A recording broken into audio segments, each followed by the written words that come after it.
میں کہ چونکہ کل رات چاند رات تھی، کیا بہترین غم کی فضا ہے آپ کے گاؤں میں. ہر ایک اپنے اپنے عطا خان کے علم لے کر سر پر لے کے میرے پہنچ رہا ہے اور اپنے آپ کو میرا دارانہ سجانے میں لگایا ہے. متوکل کا زمانہ، اور متوکل کے زمانے میں ایک متوکل کے دربار میں ایک اپنی ایک مومنہ کام کیا کرتی تھی.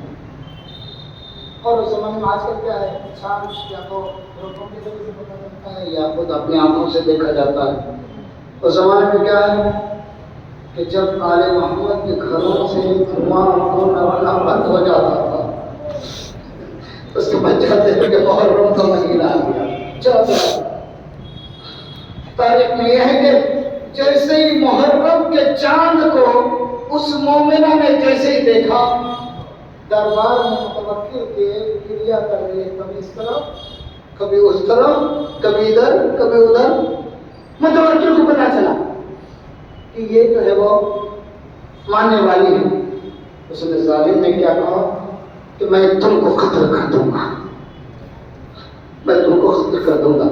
اس مومنہ نے متوکل دربار میں متوکل سے کیا، ٹھیک ہے متوکل، میں تیرے دربار میں کام کیا کرتی تھی، تو مجھے علی کے جرم میں، علی کی محبت میں مجھے قتل کرنا چاہتا ہے.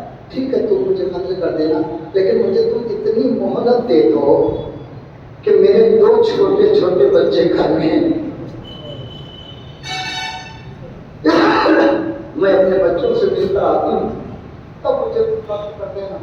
تاریخ میں یہ بتایا جاتا ہے کہ وہ مومنہ نکلی، اور نکلنے کے بعد کبھی بھی ایسا نہیں ہوا کہ رات کے تاریخ میں اپنے گھر میں آ کر جو ہے گھر کے دروازے کو دخل بات کیا ہو. وہ مومنہ رات میں آنے کے بعد دخل بات کیا، بچے پریشان ہو گئے. کہا کہ اس لمحے میں رات میں کبھی کوئی نہیں آیا، میری ماں بھی نہیں آتی ہے. پوچھا کون؟ کہا کہ میں تمہاری ماں ہوں. جیسے بچوں نے ماں کی آواز سنی نا، ویسے ہی دروازے کو کھولا. ماں کی ممتا اپنے بچوں کی طرف جو ہے جھکی، اپنے سینے سے لگا کر کہا بچوں آپ کے بچوں. ذرا سوچیے گا کہ اگر ایک ماں کے دل میں یہ ہو کہ مجھے مار دیا جائے گا تو بچوں سے کیسے ملے گی وہ ماں. بچوں سے ملی اور ان کے بعد کہا کہ بچوں میں جا تو رہی ہوں دوبارہ دربار میں، لیکن مجھے واپس نہیں آنا ہے، مجھے قتل کر دیا جائے گا. بچوں نے اپنے معصوم ہاتھوں کو بلند کر کے کہا اماں ہم چھوٹے چھوٹے بچے ہیں اماں، ہم کیسے اپنے وطن پہنچیں گے اماں. یہ کہہ رہا تھا کہ ماں کی ممتا نے کہا کہ بیٹا دیکھو یہ راستہ جو ہے مدینے کی جانب جاتا ہے، تم وہاں سے جا کر جو ہے مدینے چلے جانا، وہاں ہمارے چاہنے والے ہیں، کوئی نہ کوئی تم کو جو ہے اپنے پاس رکھ لے گا. یہ کہا ماں کی ممتا وہاں سے جدا ہوئی، دربار میں گئی. ادھر جیسے جیسے رات ڈھلنے گئی، بچوں نے اپنے گھر کو چھوڑا. رات کی تاریکی تھی. کبھی بھی دیکھا ہوگا کہیں پہ بھی سفر میں آپ جائیں، ایسی جگہ پر جائیں کہ جہاں پر کوئی آپ کا جاننے والا نہ ہو، تو اپنے بچوں کو تنہا نہیں چھوڑیں گے، آپ اپنے اپنے ہاتھ میں لے کر چلیں گے. لیکن یہ بچے کریں تو کیا کریں، ماں کو چھوڑ کے چلی گئی تھی، تنہائیت، رات کا اندھیرا، چلے جا رہے ہیں. چلتے چلتے راستوں میں چونکہ رات ایسی ہو گئی تھی جو اندھیری رات تھی، بچے ڈر رہے تھے. بڑا بھائی کہتا تھا کہ چھوٹے بھائی سے آؤ میرے گلے لگ جاؤ. دونوں بھائی چلتے چلتے اگر ایک پتا بھی گرتا آواز آتی تو بچے ڈر جایا کرتے تھے. تو دور سے ان دونوں بھائیوں نے کیا دیکھا کہ دور سے ایک نقاب پوش بھی آ رہی ہے، ایک نقاب پوش بھی آ رہی ہے. جیسے ہی دیکھا ویسے یہ دونوں بچے ڈر کے مارے درخت کے کنارے پر چھپ گئے.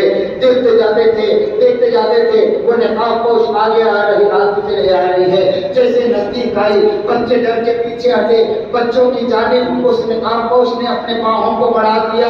کہا کہ بچوں آ جاؤ میرے گلے سے لگ جاؤ. بچے پہلے تو ڈرے، پوچھا تم کون ہو؟ نقاب پوش بیوی نے اپنی نقاب کو الٹ کے کہا بچوں میں زینب کبریٰ کی ماں فاطمہ زہرا ہوں. یہ کہنا تھا، بچوں نے بیوی سے فاطمہ زہرا کے گلے میں باہیں ڈالی. میں کہوں گا اے بی بی، آپ کے چاہنے والوں کے یہ بچے تھے، آپ نے گلے سے لگایا، لیکن ہائے مسلم کے شہزادوں، اللہ انا للہ و انا الیہ راجعون رضا بقضائہ و تسلیما بامر ماتنا حسین.